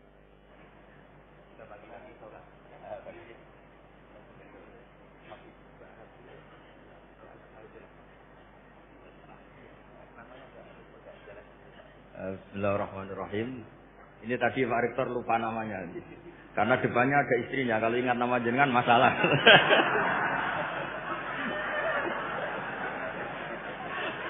Bener-bener sangat Indonesia. Suami-suami takut istri. Lo kemarin-kemarin inget loh ya. Hasilnya banyak. Acara kemarin inget ya? Inget ya? Sekarang alhamdulillah lupa. Ya bagus. Begini ya, dari sekian acara Bapak saya itu sering ngajarkan kalau ada hal-hal yang mubah, yang enggak maksiat lah. Kok kamu seneng tuh nikmati betul. Karena orang tuh sampai cari kesenangan lewat maksiat tuh karena enggak bisa nikmati sesuatu yang dibolehkan Allah. Jadi penting memang menikmati yang dibolehkan Allah itu penting. Saya dulu itu ya janggal melihat Bapak, apalagi Mbah Mun, guru saya itu sering guyon, sering ceria, kadang semalaman tuh gojol-gojolkan sama teman-temannya. Terus beliau cerita, banyak orang yang malam ini berjuang untuk tidak dugem, tidak maksiat. Itu kalau berjuang sendiri berat. Kalau asik jagongan, makan-makan, masak-masak, itu terus asik. Sebab itu di antara konsep Quran itu qul bi fadlillah wa bi rahmati fa bidzalika falyafrahu. Orang itu harus asik dengan hal-hal yang dibolehkan Allah. Itu sebabnya saya menyaksikan sendiri guru-guru saya, bapak saya, Abi Quraisy, semuanya orang-orang yang ceria. Karena bisa ceria dengan hal yang enggak maksiat itu luar biasa. Apresiasi Allah Ta'ala itu luar biasa. Sampai Imam Ka'bi dalam usul fikih ngendikan, mubah dikatakan mubah itu keliru katanya. Mubah itu wajib. Karena itmamin mubahin illa wa yatahaqqaqu bihi tarku haramin ma. Fayal jamu minas sukun tarkul qatli wa minas sukut tarkul qadaf. mubah, sesuatu yang boleh hakikatnya adalah wajib. Karena ketika kita melakukan mubah artinya meninggalkan keharaman. Sementara meninggal haram itu adalah wajib. Jadi Mbak ini bisa nikmati cengkrama sama teman-teman, pak-pak, terus beberapa mas-mas mahasiswa itu nggak perlu nikmat nunggu lihat pornografi, lihat maksiat, sehingga Anda tidak berkebutuhan pada hal yang dibenci Allah. Itu luar biasa. Itu hebatnya Nabi ngendikan wa qurratu aini fi shalat. Saya kalau sudah salat tuh nyaman, asik. Dulu tuh banyak orang yang janggal sama saya. Saya tuh sering belajar, sampai sekarang belajar. Itu dulu ya istri saya itu rival beratnya itu katanya kitab saya. Tapi alhamdulillah gak dibakar. Dulu Imam Sibawa itu kitabnya dibakar karena belajar terus istrinya gak diurusin. Dia pergi ke toko, pulang kitabnya dibakar semua karena istrinya cemburu. Dikira disayang malah dicerai. Jadi menikmati hal yang boleh itu bagian dari keinginan syariat. Makanya saya sering cerita riwayat meskipun gak sokai banget tapi digunakan ulama. Inna min khiyari ummati qauman yattaquna jahran min saati rahmatillah. Di antara umatku yang baik adalah selalu tertawa karena nikmati luasnya rahmat Allah. Saya dulu ya janggal melihat bapak itu kalau ada orang miskin rokok satu, ngutang lagi, ngopi, nyatet lagi, ngutang lagi, tapi meletenya minta ampun dulu. Bapak tuh senengnya bukan main sama orang itu. Saya tanya kenapa seneng? Itu sekali gak nikmati hidupnya, gugat Tuhan gitu. Iri sama Pak Rektor, sama Menteri, repot itu. Biar dia bangga dengan dirinya sendiri. Semoga itu cara dia tetap mengakui Tuhan sebagai Tuhan. Karena orang-orang miskin kalau digugat itu wah ngeri itu. Itu kan, ya coba misalnya, orang kalau susah itu kan ngomongnya sekenanya. Wah enak kiai itu gini, dapat uang, dapat kehormatan, saya dapat apa? Tapi berkahnya dia nikmati ngopi, rokok, utang itu dia bingung-bingungnya sendiri, punya dunia sendiri malah selesai. Makanya Imam Malik ketika digugat banyak dakhum wa masona biar sudah asal gak maksiat biarin. Imam Malik itu pernah ada perempuan agak suka musik. Terus Imam Malik itu bilang, kamu gak boleh gini-gini. Imam Malik, agama itu tidak milik kamu. Laisa ilaika, wilayah itu tidak wilayah kamu. Imam Malik bingung kan. Jadi kita mohon semohon-mohonnya. Makanya Nabi ngendikan wa qurratu aini bis shalah. Supaya kenikmatan yang boleh itu benar-benar mencukupkan kita untuk tidak berkebutuhan maksiat. Tentu kita tetap manusia, makhluk khotok manusia. Makanya ulama-ulama dulu tuh kalau naik gunung atau sendiri ngendikan gini, ainal muluk biadil lazah. Enaknya apa jadi raja dibanding kenikmatan saya yang sekarang munajat sama Allah. Itu solusi yang paling real. Karena kalau kita pakai solusi itu haram, itu apa nanti dianggap ketinggalan zaman. Makanya repot lah. Makanya itu hebatnya Allah Ta'ala ketika ngendikan tentang makanan kulu wasrobu. Ketika cerita buah-buahan mata allakum wali an'amikum. Kamu nikmati. Supaya diharapkan dari menikmati yang boleh itu. Kemudian kita tidak berkebutuhan mendapat nikmat lewat apa? Maksiat. Ya saya kira ini.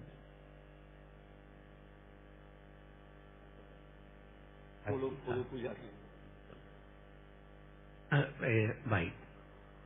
Hati. Sepanjang ingatan saya, ada beberapa kata yang digunakan oleh Al-Quran untuk menunjuk hati. Bisa qalb, bisa fuad, bisa mafis sudur. Itu beda-beda maknanya. Ja'ala lakum sam'a wal absara wal afidah.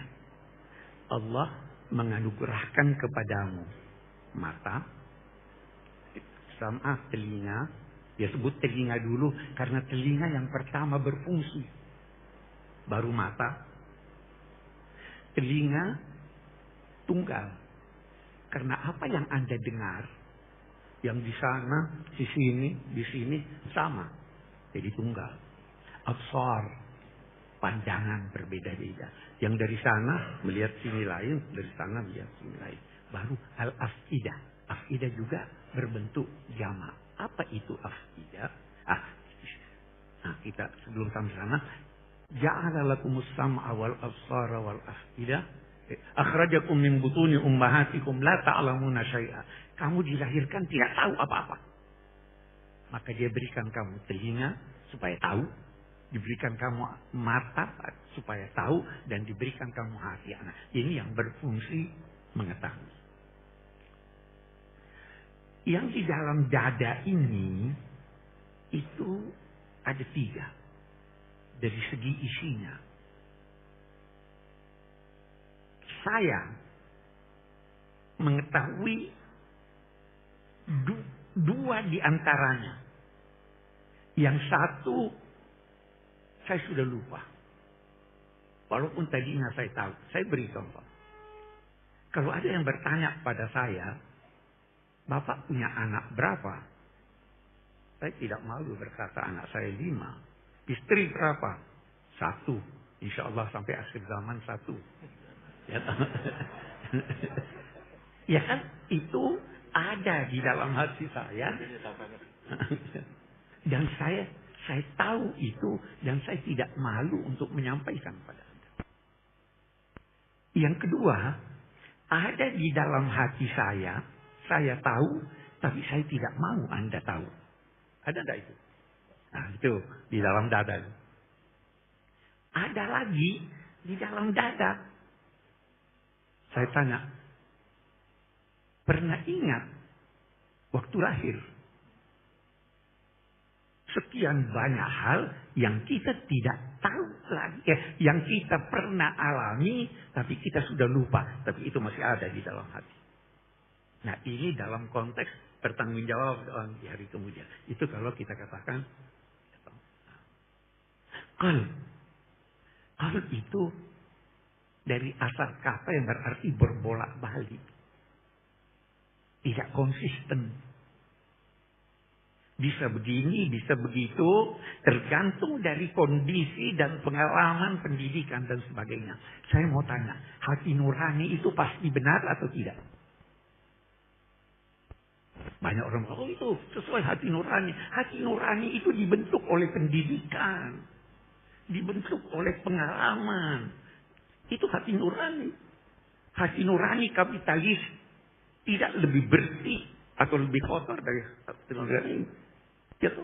Hati nurani Socrates yang melecehkan perempuan dalam beberapa tulisannya tidak lebih busuk daripada yang melecehkan. Karena hati anak itu kalau kita panjang kalau kita mau cerita, kecerdasan buatan itu tidak punya hati nurani, tidak punya kalbu, tidak merasa. Bagaimana kita mau berinteraksi dengan sesuatu, apalagi dalam konteks agama, dengan sesuatu yang tidak punya perasaan, tidak punya kecerdasan spiritual, ya kan? Tidak punya kecerdasan emosi. Ini. Tapi, nah ini problema kita sekarang. Semuanya mau kembalikan saja sini. Ada manusia yang kenal Anda, yang bisa memberi kepada Anda putusan sesuai kemaslahatan Anda. Oke, saya mau cerita. Atau tidak usah terlalu panjang kalau saya cerita. Terima kasih. Berapa Pak? Jadi, masih lama. Nabi, atau tidak usah itu. Saya langsung. Oke, saya harap bisa dipahami maksud saya. Ada seorang penguasa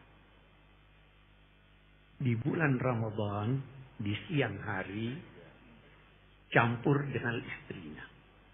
Oke? Dia datang pada Pak Kiai. Pak Kiai, saya begini, apa jalan keluarnya? Pak Kiai bilang, kamu harus puasa 2 bulan berturut-turut. Kenapa begitu Pak Kiai? Dia bacakan ayat. Dia bilang, ini kan Tuhan juga berkata boleh memberi makan 60 orang atau memerdekakan budak. Dia bilang, kalau saya putuskan buat kamu memerdekakan budak, tiap hari kamu mau melanggar. Karena punya ini. Jadi jawaban itu disesuaikan. Anda harus kenal siapa yang bertanya.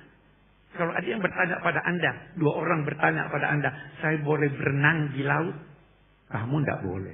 Kamu boleh. Kenapa kok dibedakan? Kamu pandai berenang, ini tidak pandai berenang. Itu kecerdasan buatan bisa tahu itu. Tidak bisa.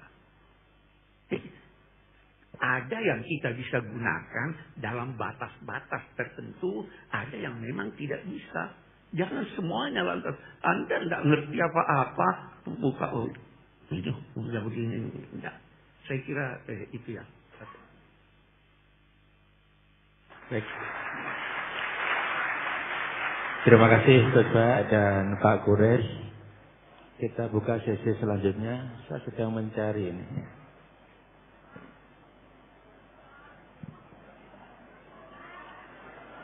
Yang satu yang paling ujung sana, ya. Saya sedang mencari sayap kiri saya.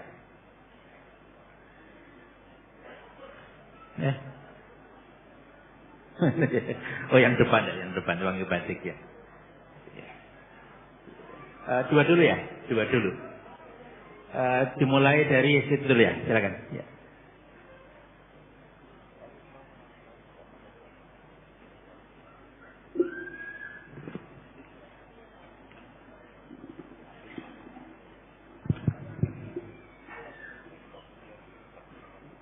Iya, baik, terima kasih. Assalamualaikum warahmatullahi wabarakatuh. Iya, terima kasih atas kesempatan yang diberikan kepada kami. Perkenalkan, nama saya Abdurrahman, mahasiswa Magister Ekonomi dari UIN Sunan Kalijaga, Yogyakarta. Saya berasal satu pulau dengan Prof. Quraisy Shihab. Saya dari Provinsi Sulawesi Tengah. Izin bertanya, KB Prof, hari ini kita berbicara tentang visi dari Al-Quran untuk menjawab tantangan zaman. Akan tetapi, dinamika yang sering terjadi di tengah-tengah kita di masyarakat, banyak orang yang memahami agama. Banyak orang yang memahami Al-Quran, atau bisa kita sebut dalam tanda kutip, mereka-mereka entah itu seorang ustadz, seorang da'i, seorang kiai, dan ulama, dan sebagainya. Akan tetapi justru mereka-mereka yang paham tentang hal itu masih banyak membuat hal-hal kontroversi di tengah-tengah masyarakat. Dan kalau menurut pandangan kita sebagai masyarakat awam, sekelas ulama, sekelas ustaz, sekelas kiai, harusnya mereka lebih paham dari isi-isi Al-Quran dan agama itu sendiri. Akan tetapi masih banyak dinamika yang terjadi, masih ada mereka yang berselisih paham, masih banyak lisan-lisan mereka yang mengeluarkan kalimat-kalimat bahkan sampai menghina. Saya beri satu contoh yang nyata terjadi di tengah-tengah kita.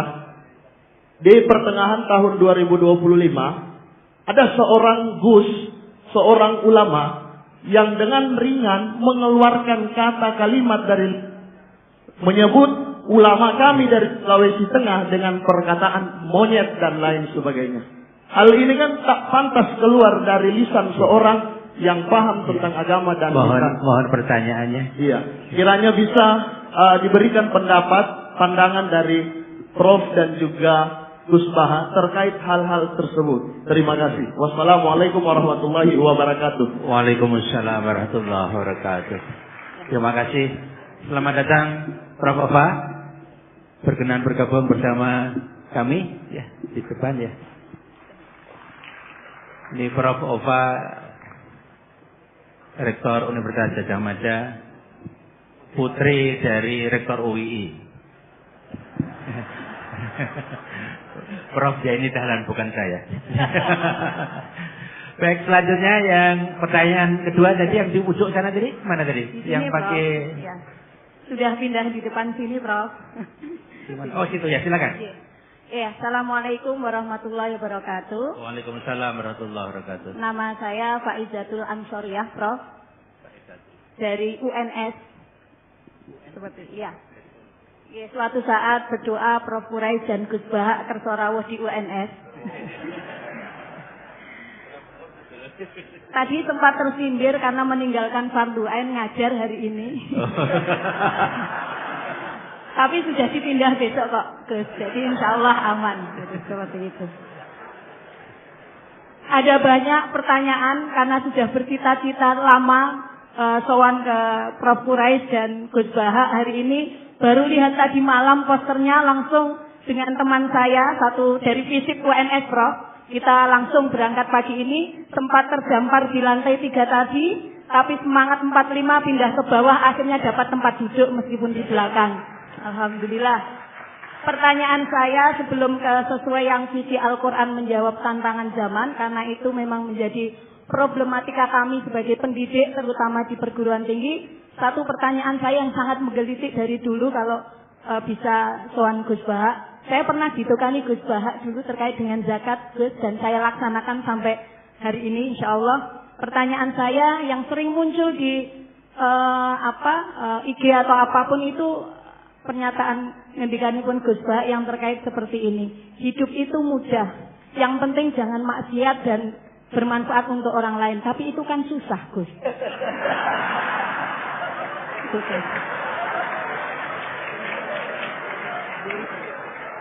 Itu kalau saya ngajar dasar logika ini jelas kontradiksi, Gus.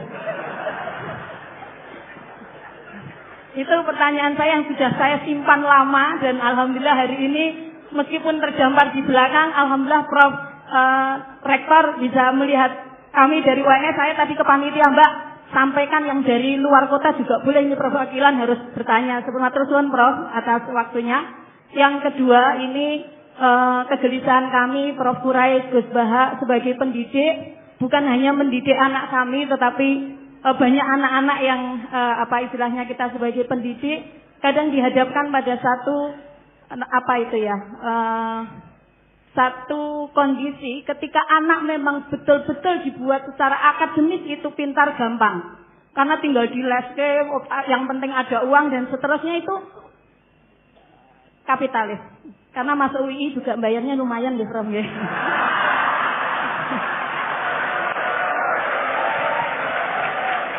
Jadi pertanyaan saya secara ringkas seperti ini. Kadang dilema kami sebagai pendidik ditanyai orang tua ataupun di masyarakat, ketika anak-anak betul-betul dididik secara akademis, kadang waktunya habis, tidak ada lagi waktu untuk sosial, apalagi untuk berkenal dengan tetangga, apalagi mengetahui beban orang lain.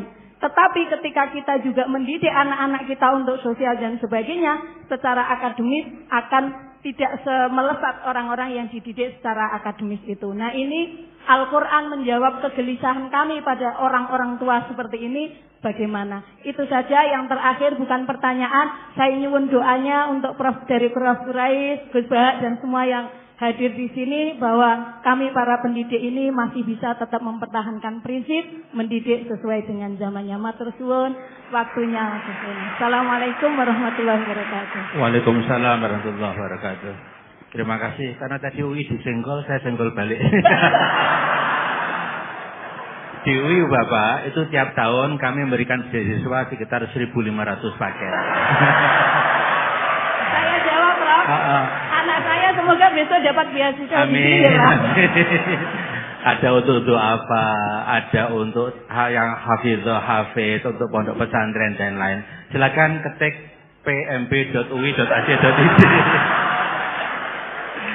Baik Ibu Bapak, yang sebelum ini menyampaikan tadi ada yang menarik Gus Baha sama Prof. Quraisy. Ini terakhir minta doa. Karena tadi Gus Baha pagi tadi bilang, sekarang sama Kiai tidak minta doa, minta selfie katanya. Nah, ini tadi minta doa, alhamdulillah. Jadi ada dua pertanyaan Prof. Quraisy dan Gus Baha. Yang pertama tadi, bagaimana menyikapi situasi ada orang paham agama kok suka membuat kontroversi. Kemudian yang kedua, jadi ada dua pertanyaan. Hidup itu mudah, yang penting jangan maksiat, itu kan susah Gus, kira-kira gitu. Kemudian pertanyaan kedua adalah bagaimana ini dilema mendidik anak antara akademik, agama, sosial dan lain-lain. Ya. Monggo dimulai dari Gus Baha aja.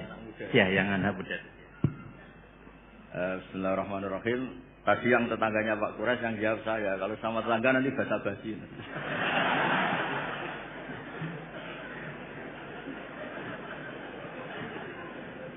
Nggak enak kalau tegas. Ada ustadz yang bilang apa tadi kamu? Ya bagus lah. Artinya bagus itu di luar ustadz dia juga manusia. Mungkin pas manusia. Jadi ya biasa aja. Jadi keunikan agama ini adalah yang maksum, yang terjaga dari salah itu hanya Nabi Muhammad SAW. Sehingga kesalahan-kesalahan manusia itu bisa dua. Bisa saja ustadz itu salah. Bisa saja yang salah itu Anda mengustadkan dia yang sebetulnya ada ustadz. Jadi, mengustadkan orang yang sebetulnya tidak ustadz.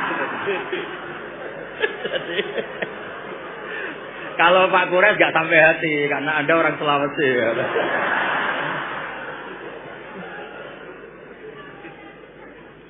Dan yang dari UMS ya, UNS Solo itu. Itu yang penting yang terakhir aja dapat beasiswa tadi doanya. Begini ya, saya memang sering kalau boleh dibahasakan dalam fikih itu fatwa. Gak penting toat banget, penting tidak maksiat. Itu tuh mudah penting tidak maksiat. Sesuatu itu bisa sangat akademik, sangat keilmuan. Misalnya kita bilang racun itu membunuh.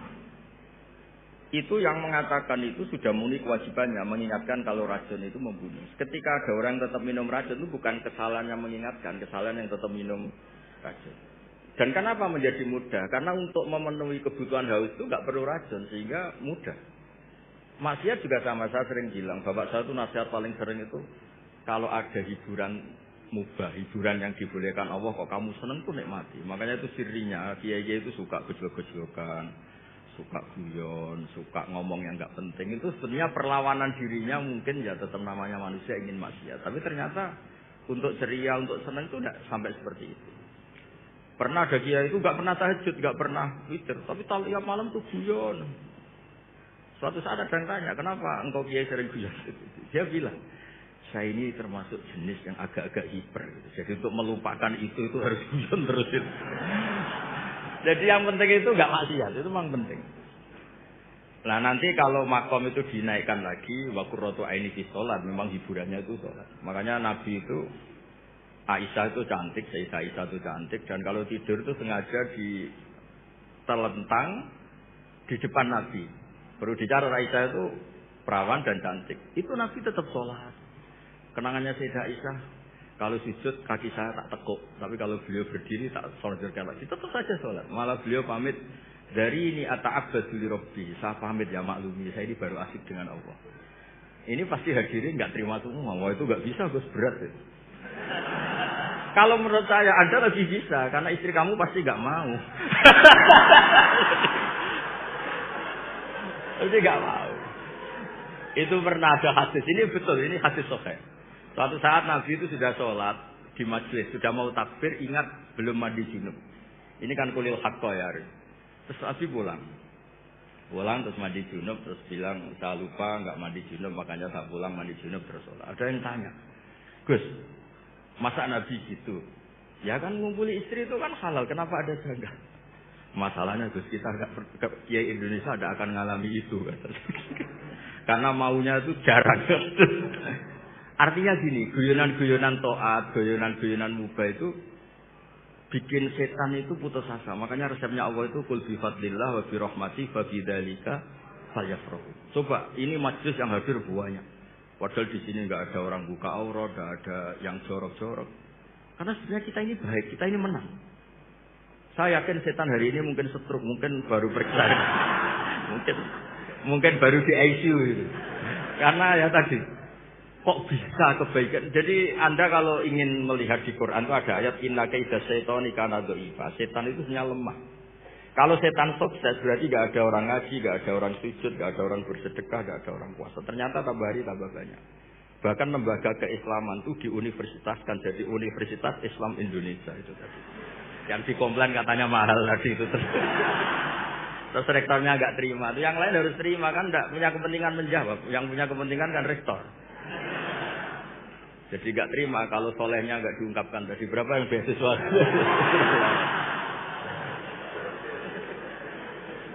Saya punya riwayat hadis, Abi Quraisy pasti tahu. Ada kata-kata gini di beberapa kitab-kitab hadis, tapi model kitab hadis yang model wali. Karangannya Abu Nu'aim Al-Asfihani. Hadis itu kan ada Bukhari, Muslim, ada hadis yang tiba kayak Abu Nu'aim. Termasuk muhaddits besar. Laisa sayun asyadda ala iblis wa junudihi minas sayatin wala aktsara li bukaihim min ayyara musliman sajidan. Tidak ada sesuatu yang bikin iblis itu nangis, bikin iblis itu susah dibanding atau daripada melihat orang-orang Islam itu bersujud. Jadi sebetulnya kekalahan iblis itu berkali-kali. Orang masih ingin memahami Quran, termasuk yang dari Sulawesi tadi, orang ingin masih punya kiai yang baik, tidak misoh-misoh. Ya harus dimulai dari memilih kiai yang baik. Kita ini kan wong salah pilih kok marah-marah sendiri. Kan repot itu. Makanya kalau istri Anda sering marah-marah itu yang salah istrinya apa pilihan Anda coba?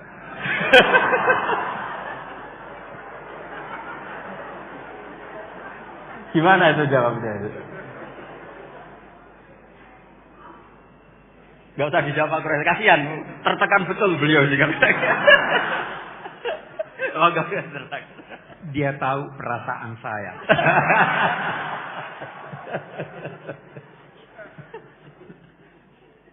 Sudah terjawab semua, nggak apa lagi. Oke, saya berbicara secara umum. Yang pertama dulu, agama ini intinya adalah akhlak. Nabi diutus untuk menyempurnakan akhlak. Akhlak terhadap Tuhan, akhlak terhadap manusia, akhlak terhadap binatang, akhlak terhadap air. Saya tidak buka ini. Saya berdua dengan Gus Baha. Karena kalau sudah terbuka akan dibuang. Kita harus punya akhlak terhadap air. Ya kan? Ya. Jadi inti agama ini akhlak. Yang kedua,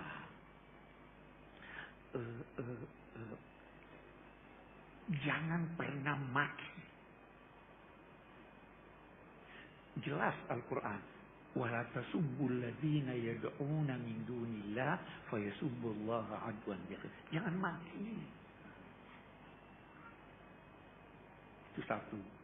Jadi kalau memang dia ustaz atau kiai, dia tidak bakal mati. Itu yang kedua. Tadi salah pilih. Iya. Jadi artinya, yang ketiga, yang saya ingin katakan, jangan karena berbeda lantas saling menghujat. Bisa jadi perbedaan itu memang dikehendaki Tuhan. Ada perbedaan yang dikehendaki Tuhan. Apa itu? Walau sya'allahu la ja'alakum ummatan wahidah. Kalau Tuhan mau semuanya. Tuhan memang mau kita berbeda. Karena kita tidak bisa hidup tanpa berbeda. Nah, Quran mau kita berbeda. Salah satu sebab perbedaan adalah Quran. Karena penafsirannya bisa berbeda. Saya beri contoh. Wudu disuruh basuh kepala. Iya. Apa itu kepala? Apa itu kepala? Sudah beda-beda. Sedikit. Oke. Kita baca itu ayat. Hendaklah mereka menggunakan tutup kepala mereka untuk menutup dadanya. Yang disuruh di sini menutup dada menggunakan tutup kepala, atau yang disuruh adalah menutup kepala dan dada. Sudah beda? Ya kan? Tutuplah gelas itu pakai buku ini. Buku bukan buat menutup, tetapi gunakan itu. Itu yang menjadikan orang beda nanti. Ya toh? Dulu kiai-kiai kita itu kan kelihatan rambutnya. Karena dia pahami kepala bukan semua kepala. Jadi bisa beda. Jangan kita toleransi. Sedangkan yang terhadap non-muslim kita toleransi. Toleransi itu jauh lebih hebat dari toleransi yang biasa kita dengarkan. Kalau beda pendapat, yang biasa kita dengarkan apa? Pendapat Anda salah, tapi boleh jadi benar. Pendapat saya benar, tapi boleh yang diajarkan Al-Quran lebih dari itu. Apa diajarkan? Qul inna au iyyakum la ala hudan au fi dhalalin mubin. Qul la tus'aluna amma ajramna wa la nus'alu.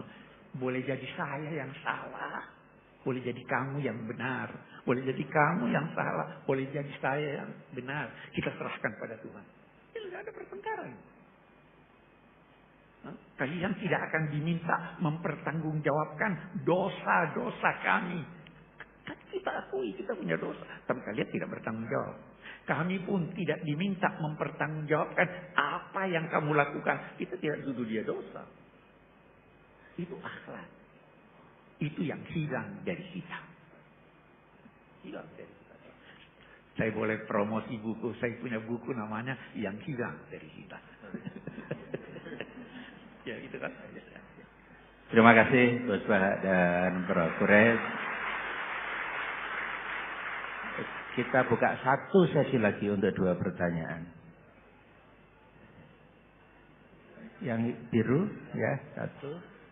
Terus kemudian yang perempuan, yang jauh ya, ntar. Ya. Oke, yang pakai jilbab biru muda ya. Oke. Baik, silakan yang pakai batik biru 2 saja ya. Silakan singkat, padat, nama dan asal ya. Cek. Bismillahirrahmanirrahim. Assalamualaikum warahmatullahi wabarakatuh. Waalaikumsalam warahmatullahi wabarakatuh. Perkenalkan, nama saya Faisal Hanif dari Arsitektur 2023. Ya. Nah, saya dari santri Pusat Studi Quran, Tafsir Quran dan Hadis juga. Yang itu kan Ustaz Fajar. Saya ada pertanyaan yang ini mungkin cukup keresahan saya sebagai mahasiswa UI yang juga memiliki keresahan tentang tantangan zaman yang ada di kampus UI yang saya lihat problemnya. Nah, Muslim ritual itu, tetapi cara putus ya. Ada mikrofon lain nggak ya? Cek.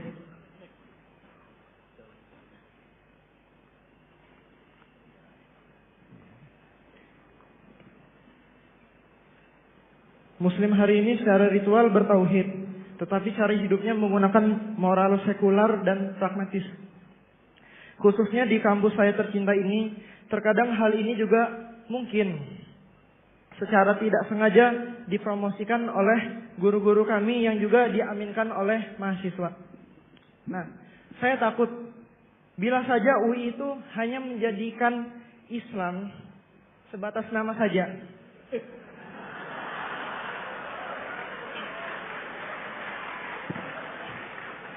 Yang padahal UII memiliki dasar catur dharma untuk menegakkan dakwah Islamiyah. Jadi kayak punya dasar yang kuat untuk menegakkan moral Islam gitu. Nah, apakah panjenengan melihat adanya cara menjembatani antara tradisi, modernitas, logika, dan visi Quran gitu? Karena ya yang saya cukup resahkan ya di kampus ini, kampus Islam. Tapi cukup banyak tantangan moral yang ini tuh bukan Islam gitu. Jadi begitu. Terima kasih.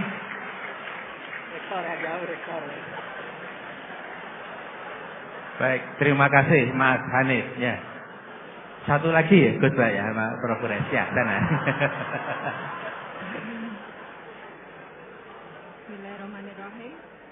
Assalamualaikum warahmatullahi wabarakatuh. Waalaikumsalam warahmatullahi wabarakatuh. Perkenalkan, nama saya Kusmiatin dari pelosok desa Kabupaten Trenggalek, Jawa Timur.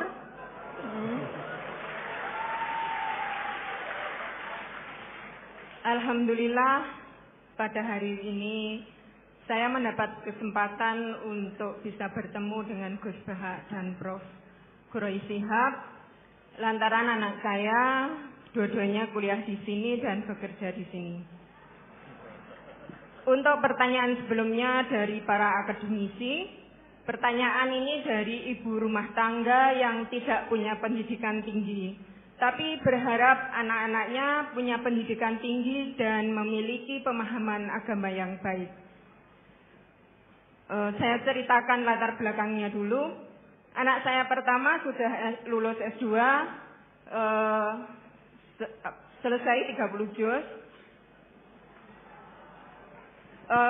Dengan mudah dididik. Kemudian anak yang kedua laki-laki, justru di saat saya sudah mulai memiliki pemahaman bagaimana mendidik anak dengan baik, tapi justru setelah kuliah dia tidak mau menghafal Al-Quran, dan itu membuat saya selalu bersedih. Memiliki pemikiran yang kurang baik terhadap anak. Dan mungkin ini juga dirasakan oleh banyak ibu-ibu ketika mendidik anak-anak tidak sesuai harapan. Jadi saya itu tidak memiliki pemikiran negatif terhadap anak-anak saya. Saya ingin memiliki pemikiran yang selalu positif, yang akan nantinya membuat anak-anak saya itu tetap baik. Jadi saya mohon saran, petunjuk, petuah dari Gus Baha ataupun Prof. Quraish Shihab, bagaimana menyikapi kondisi yang memiliki anak-anak seperti itu, yang memiliki perbedaan yang sangat jauh, mendidik anak perempuan yang penurut dan memiliki prinsip, kemudian memiliki anak laki-laki yang mungkin memang berbeda secara psikologisnya anak laki-laki dan perempuan itu. Dan menyentel tadi beasiswa, siapa tahu nanti anak saya yang S2 dapat beasiswa S3 juga di sini.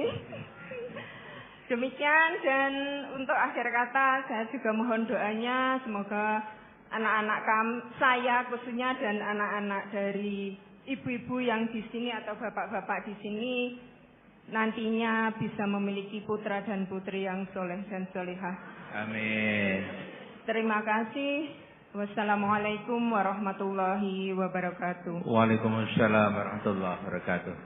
Terima kasih Ibu. Ada dua penanya, Prof. Quraish dan Gus Baha. Yang satu mewakili anak laki-laki, nah, yang kedua mewakili ibu. Dan temanya tadi serupa, kira-kira gitu. Yang pertama tadi refleksi atas keadaan yang terjadi di kampus kami, ya. Ini viral loh. Kemudian yang kedua, ini bagaimana menyikapi dalam mendidik anak kok beda-beda gitu Bu ya. Ya. Kan yang perempuan tadi cenderung nurut, yang laki-laki tadi masalahnya itu tidak lagi mau menghafal Al-Quran. Kelihatannya gitu yang disampaikan oleh Ibu. Ya, monggo Gus Baha dan Pak Quraish.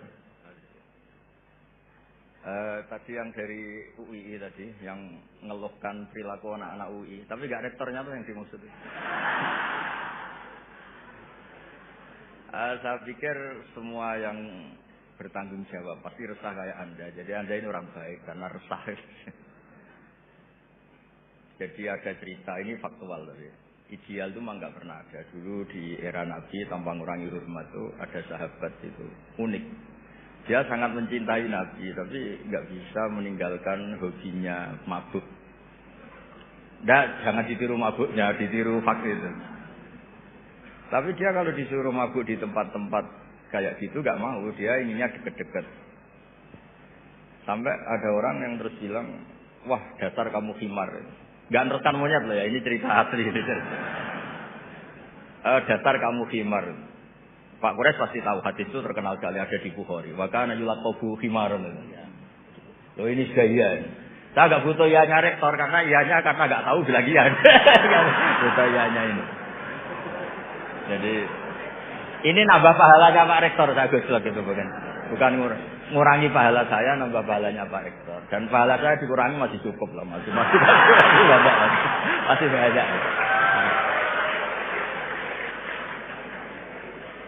Sampai para sahabat bilang, maaf saroma utia. Maksudnya kamu sering dikasih sanksi, dikasih apa, masih tetap gitu. Sampai beberapa sahabat gak kuat terus melaknat dia. Terus Nabi ngendikan la tal'anuhu fa inni wallah la ara illa annahu ahabba wa rasulullah. Ada yang riwayat illa annahu yuhibbu wa rasulullah. Saya kecewa tapi jangan kamu laknati. Saya masih melihat dia mencintai Allah dan Rasul.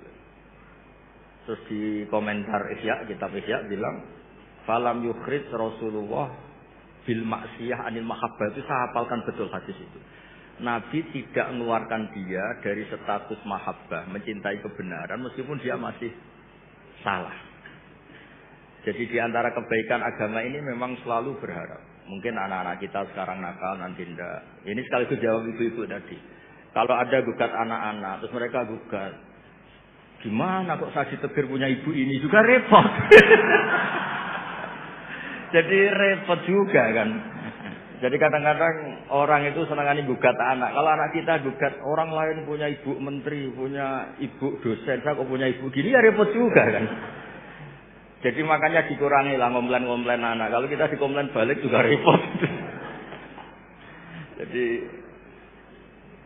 artinya ya hidup itu memang nggak pernah ideal meskipun itu di zaman Nabi. Makanya kata ulama yang ideal itu nabinya. Kalau zaman mulai dulu ya sama. Di Mekah dimusuhi kafir Mekah, di Madinah dimusuhi orang munafik. Ya tetap saja ada saja namanya problem. Karena dunia ini liyabluwakum ayyukum ahsanu amala. Saya sering cerita di mana-mana dan ini nyata. Ada kiai yang sangat khusyuknya itu nggak pernah mau punya penanya atau santri cantik. Kalau ada orang cantik nggak mau nerima. Kalau orang jelek itu mau dia. Saya tanya kenapa? Wah, kalau saya cantik, saya takut sahabat, takut birahi. Kalau jelek, merongkos kan enggak. Terus saya bilang ini dasar kiai amatir kata saya. Kenapa kok amatir terus? Kalau melihat perempuan cantik itu dosa karena birahi, menghina perempuan jelek ya dosa karena menghina. Sama-sama dosa. Ada juga kiai itu yang berteman terus sama orang kecil. Takutnya kalau berteman orang kaya itu sama. Ternyata apa? Gara-gara berteman orang kecil mainnya suruh saja. Nyuruh-nyuruh terus. Akhirnya dosa kamu istibat, menghambakan orang lain, memperbudak orang lain. Jadi sama, punya problem semua. Makanya ini cerita Pak, ini mumpung ada Bu Ova Putri Pak Jeni. Saya itu kalau berteman, kalau nggak ditakdir Allah nggak mau. Karena kalau saya milih, gara-gara rektor UGM saya mau berteman, nanti kena hisab saya. Makanya ulama itu agak-agak angkuh. Al ilmu yuk ta'ala. Jadi kalau Allah yang milih itu yang tanggung jawab Allah. Tapi kalau saya yang milih, saya tuh banyak punya teman jadi menteri. Padahal dulu kayak teman-teman Pak Fatul Wahid yang dibujuk jadi menteri. Tapi saya nggak pernah mau. Alasan saya tadi, kalau saya yang ikhtiar nanti tanggung jawabnya ke saya. Tapi kalau Allah yang menentukan tanggung jawabnya di Allah Subhanahu wa Ta'ala. Makanya dalam ilmu tasawuf ada kata-kata kun muradan wala takun muridan. Karena sekali kita yang berikhtiar, kita yang disuruh tanggung. Ya jadi untuk ngelola anak, ngelola istri atau ngelola suami sama itu tetap inna min azwajikum wa awladikum aduwwal lakum. Ada sisi mungkin kita nganggap anak, suami atau istri itu problem. Tapi kata Allah wa in ta'fu wa tasfahu. Kalau kamu anggap legowo dengan fakta-fakta yang kita. Karena kalau kita tidak legowo itu zaman Nabi itu ya ada sahabat yang enggak tadi sampai wa kana yulaqabu khimaran. Itu redaksinya sampai ini. Dulu sahabat antara Ali dan Muawiyah atau Sayyidina Ali dan Sayyidina Ali itu ya perang konflik. Sayyidah Aisyah dengan Sayyidina Ali ya sering salah paham. Jadi hidup itu gak pernah ideal. Yang ideal nanti setelah di surga. Ya sudah mau apa coba. Saya cerita yang lucu tapi ini nyata. Nabi itu kalau ada halah, ada itu nangis, ingat Khadijah. Padahal ini hanya teman atau saudara ini. Aisyah cemburu. Ya Rasulullah, kenapa engkau ingat orang yang sudah tua, padahal sudah diganti yang lebih muda? Khadijah disebut ajis tua sekali. Gantian Sayyidah Fatimah tersinggung, ibunya disebut ajis tua sekali. Dan selalu Aisyah itu bangga karena istri cantik muda. Kata Nabi, kamu ingin supaya Aisyah tidak jumawa sama ibu kamu Khadijah? Ingin ya Rasul. Itu Aisyah dibilangin, secantik-cantik kamu itu dapat duda. Setua-tua ibu saya dapat perjagaan. Jadi kadang Nabi itu ya asik saja Kak. Ya enggak serius-serius banget. Semenjak itu saya dapat Aisyah terus enggak pati jumawa banget itu. Karena ternyata iya saya dapat duda. Khadijah janda dapat perjagaan.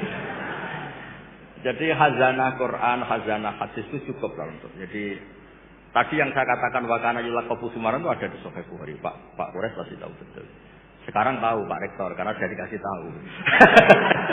Itu ada di hadis Bukhari, nanti dicari. Oke, silakan. Apa yang sudah dijawab terkait dilema mendidik anak? Oke. Baik. Ada ucapan Sayyidina Ali yang saya kira kita perlu perhatikan semuanya. Beliau berkata, "Allimu auladakum fa innahum khuliqu fi zamanin ghaira zamani." Didiklah anak-anakmu dengan kesadaran bahwa mereka itu lahir, tumbuh, berkembang pada zaman yang berbeda dengan zaman. Jadi jangan mau menjadikan anak itu seperti Anda. Kasih dia pertama ini, kasih dia kebebasan untuk memilih apa yang disenanginya selama itu tidak melanggar agama.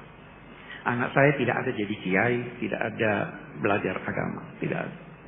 Saya tanya, mau hukum silahkan, mau psikologi silahkan, mau komputer silahkan. Karena semua ilmu itu baik. Yang menentukan anak itu apa keinginannya, apa bakatnya. Kita tinggal mengarahkan. Yang kedua, Bu, jangan bedakan antara anak lelaki dan anak perempuan. Perempuan itu tugasnya di dapur, anak boleh pergi. Kamu tidak boleh keluar. Kamu perempuan. Laki-laki, silakan. Jangan tolok ukurnya itu agama. Tidak membedakan bukan berarti harus sama. Tidak membedakan dalam perlakuan berlaku adil.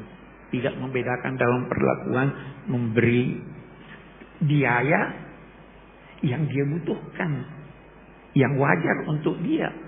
Anak laki saya tidak belikan emas dan perak.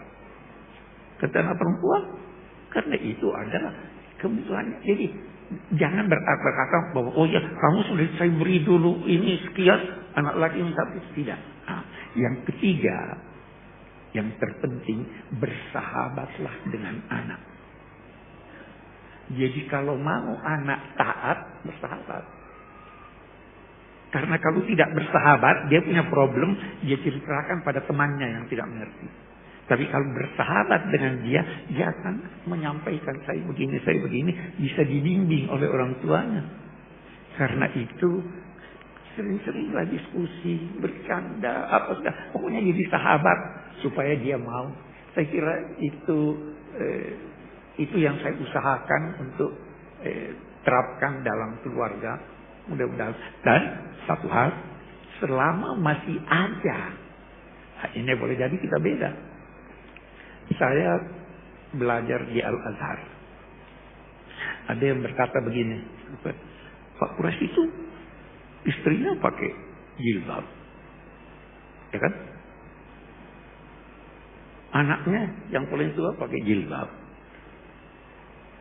Ini pakai jilbab. Najwa kok enggak pakai jilbab? Ada anak saya belajar di Amerika, dokter spesialis. Waktu dia di Amerika, jangan pakai. Kenapa? Dilecehkan kamu. Ya kan? Ada enggak pendapat? Ada jawabannya. Najwa, Abi, saya harus pakai jilbab. Terserah kamu. Ada pendapat begini, ada pendapat begini, ada pendapat begini. Saya tidak mau paksa. Karena beragama itu jangan dipaksa. Harus kesadaran.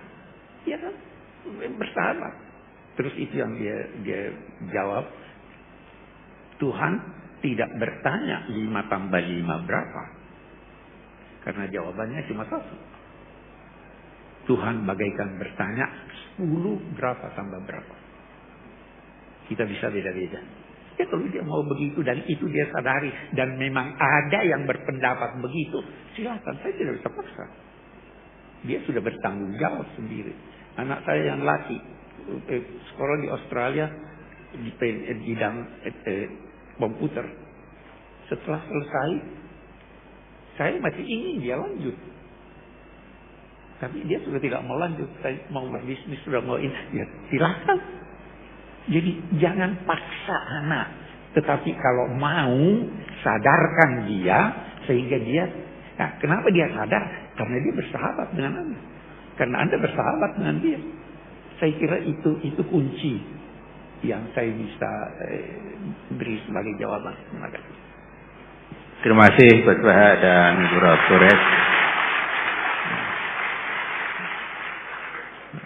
Baik, terakhir ini saya ingin bertanya Gus. Yang terkait dengan yang tadi Mas Hanif tadi. Boleh. Jadi kadang kawan-kawan, ya kawan-kawan dosen itu kan kadang sampai pada kondisi tertentu. Kok masih ada mahasiswa yang gini ya, kira-kira gitu.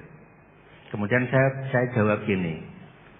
Wong sudah diminta pesanternisasi, ada pelatihan macam-macam, masih ada yang kelewat. Apalagi tidak, gitu. Supaya teman-teman itu tidak merasa tidak bermakna, tidak bermanfaat. Kita sudah ada pendidikan pendalaman nilai dasar Al-Quran, ada latihan kepemimpinan, latihan macam-macam, tapi kok masih ada yang belum bagus. Nah, supaya teman-teman itu tetap bombong. Nah, kalau saya langsung, kita yang salah kan jadi masalah. Nah, menurut Gus Brak sama Pak Kures bagaimana? Pertanyaannya seperti itu. Curhatnya diterima. Oke, curhatnya diterima Ibu Bapak. Terima kasih. Baik Bapak, alhamdulillah kita selama 2 jam, hampir 2 jam sudah ngaji bersama. Banyak hal yang kita dapatkan. Dan terlalu banyak kalau disimpulkan. Jadi mulai dari bagaimana, intinya kalau saya simpulkan itu bagaimana kita beragama dengan asyik. Nah, dengan bahagia, menjalankan yang fardu ain, kemudian menjaga keseimbangan. Terakhir tadi terkait dengan bagaimana mendidik anak. Itu tadi bahwa anak kita diciptakan bukan untuk zaman kita, tapi untuk zaman mereka masing-masing. Bapak, terima kasih untuk perhatiannya, terima kasih untuk kebersamaannya. Mari sekali lagi kita luruskan niat dalam mengaji ini. Mudah-mudahan banyak hal yang bisa kita dapatkan untuk menjadikan kita pribadi yang lebih baik di masa yang akan datang. Terakhir saya ucapkan terima kasih kepada semua pihak, pada PSQ atas kerjasamanya, kepada semua tamu dari berbagai lembaga yang hadir, terutama kepada Prof. Kures dan Gus Baha yang sudah berbagi banyak hal dengan kita di pagi sampai siang ini. Mari bersama Bapak kita syukuri hari ini dengan membaca alhamdulillah, alhamdulillahirabbil alamin wal afu minkum. Wassalamualaikum